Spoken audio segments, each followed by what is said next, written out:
And then once you get like a hit, you're like, maybe I just get just one more. It's like, the goalpost moves every time. Chris Young, thanks for coming back by, hanging out Absolutely. with us at Country Heat Weekly. So we caught up just a couple weeks ago, episode 15, Country Heat Weekly, that was entirely about the ACM Awards. Now that those are behind us, we want to dig into your current music and what you have on the horizon, because there's a lot happening, man. Yeah, but honestly, before we started rolling just now, you were talking about, I believe that I had sent Famous Friends, like the original cut, to you and been like, I think this is going to be really big. And you always have that moment where everybody seems like they're excited about a song, and one of our friends, I'm absolutely going to put him on blast, Nick Pate. I played the song for Nick, and he just looked at me, and at least I know he'll tell me the truth, because he looked at me and he goes, "It's not your best." And so Nick. now I fast forward, and it's done like all this stuff. And so I just, every time I see him and I just want to say something to mess with him, I'm like, hey, remember when you said you didn't like that song? That was the most played song.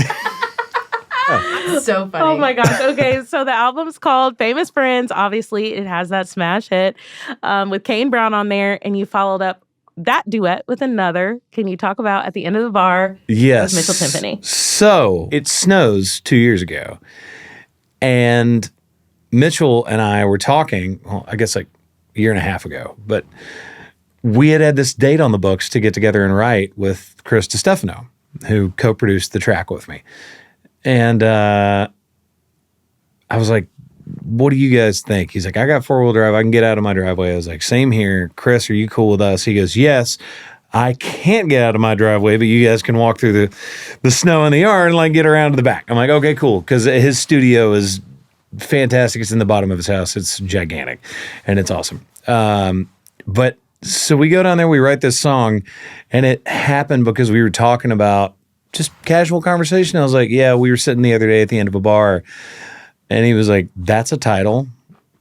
I was like, all right, cool. Let's do that then. And I remember that day I came in, I had like very, very like morning voice going on. For whatever reason that day, I don't know if I didn't sleep well or what. And I'm like, hey man, you sing it. And then he sang the crap out of it. And I'm like, all right, now I want to sing it. And then we had this 2 different versions of this song. One with him singing it, one with me singing it. I kind of want to make this a duet, man. Like, I don't know if you'd be interested in that. And he was like, absolutely, I would. So really organic way for that to happen and come about, and very glad that we all didn't decide to cancel because it snowed.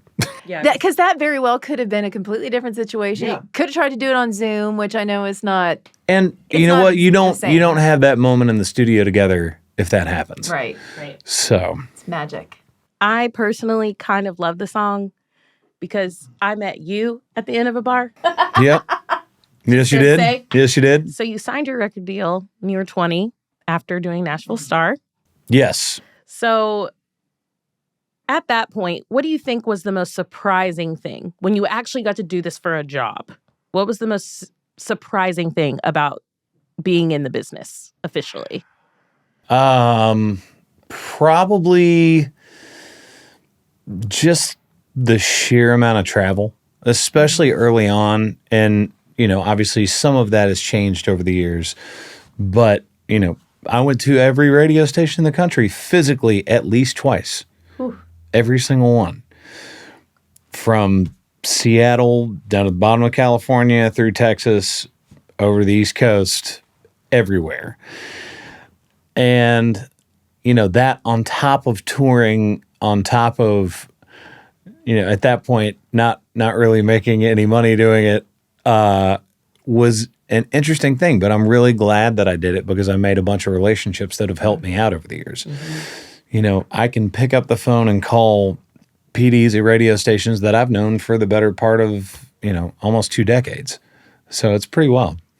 I mean, I think that's the whole thing that Nashville and country music does that I don't hear a lot in other genres is that relationship with the radio stations and the PDs and doing It's that radio different. tour. It's so different. It's different. But it does end up with these personal relationships where if you were close to a number one and you needed more spins and you needed to call somebody, you'd be like, hey, friend. I'm going to be honest, I've never made that phone call. Well, you haven't had to. But no. There's been a couple songs that I've had that have gotten, Neon only went to 23. Everybody thinks that song was a hit. Lonely Eyes. Lonely Eyes got to 2.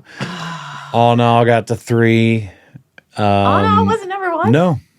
Really? I Can Take It From There got to 2. Which is crazy because you've had so many number ones. And I just to think know. of like all the hits you had that weren't number one. I mean, like, it's wild. look, here's the other thing too. Like you want both, right? You want to check both boxes. But if I've got a song that gets to 3 and goes multi-platinum, do you care? You do in the moment, but later it's like, it's still, everybody thinks it's a number one, so Like, who cares? Clearly, I'm still very bitter about Lonely Eyes. 'cause Yeah, it's like one of our friends wrote it. So we want to shout out some of the charity work you do. We know you do a lot of charity work, especially with military USO charities. Can you talk about some of that stuff that you've done? Yeah, I've been lucky enough to work with a bunch of different organizations, Stars for Stripes. I've been kind of all over the world playing for the military, whether it's stuff here in the States or if it is going over. I've been to South Korea, Japan, Iraq, Kuwait, Germany, just all over. And it's been really, really cool. It's something that I've got lots of military connections in my family, and then friends, obviously, people that I've kept in touch with, people that, again, walk up after years and somebody's got a photo of me from, like 14 years ago when I was overseas playing a show. I'm like, that's awesome that you still remember this thing. You still have this photo. But huge, huge supporter of the military. I've recently been able to work a lot with the Charlie Daniels Journey Home project. That foundation that he created, I've kind of been able to help supplement them having an artist just to continue that legacy of his, because that's something that he believed in so much is making sure that the veterans that were coming home had something to help them. And just amazing man. So glad that I met him. So glad I got to know him. And that's one of the things that I've done a lot of work with recently. But yeah, it's definitely a big part of, when you have success, being able to give back too. Mm-hmm. When you were overseas, what was the scariest place that you were? Were you ever in a place that Oh yeah. it was close? Oh yeah. We did some stuff that now I'm like, I don't know if I do that now. Yeah. And it was just kind of like, they got us. We're okay. We're good. We made it. Yeah. But they take great care of you. I mean, that's the other thing. It's like everybody is so appreciative when you're over playing for them. And I think a lot of people forget like the amount of time, not only that they're giving up, but the time that their friends and their family are giving up with them. Mm-hmm. So, yeah, shout out to all my military servicemen and women. Thank you guys for what you do. Really appreciate it. So very cool. Okay, the list of people that you've duetted with is pretty long, and it keeps getting longer. Let's see, we've got Kane, we've got Mitchell, Lauren Elena, Cassidy Pope, Vince Gill. Yes. Alan Jackson. Willie Nelson.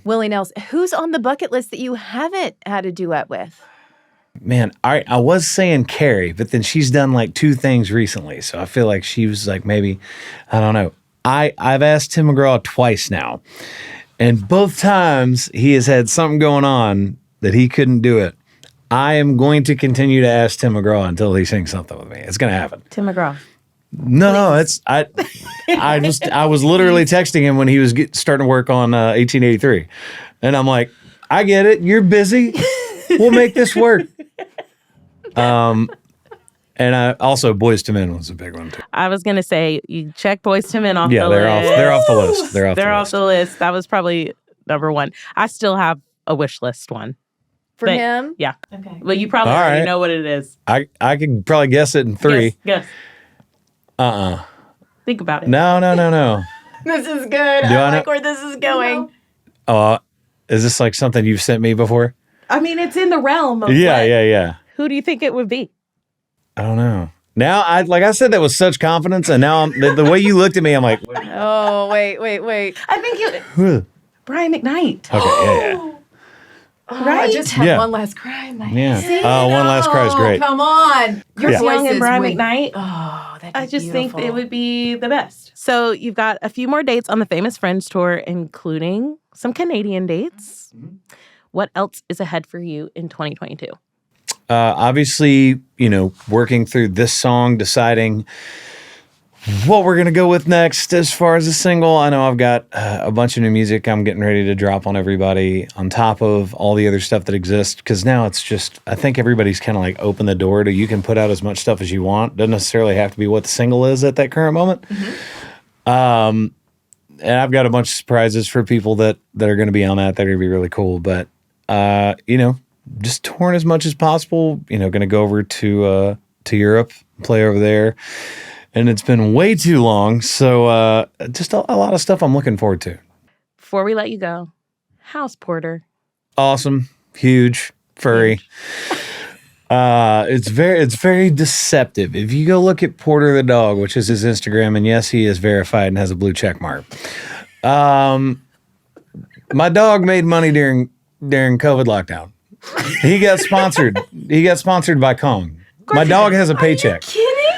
No, Is your mom in charge of She had Porter's nothing to do with it. finances? And she was Okay. like, "This is great." She's like, "I got to reprint that check though," and so I got it framed, and it says "Stay hungry." It's above his food bowl. Oh my God.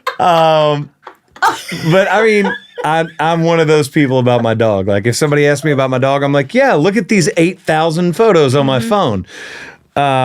But he's great. He's a 93-pound German Shepherd, goes everywhere with me, and he's awesome. Chris, thank you so much for hanging out with Thanks us. for Absolutely, coming. guys. Thank y'all for having me again. Love having you. Yeah.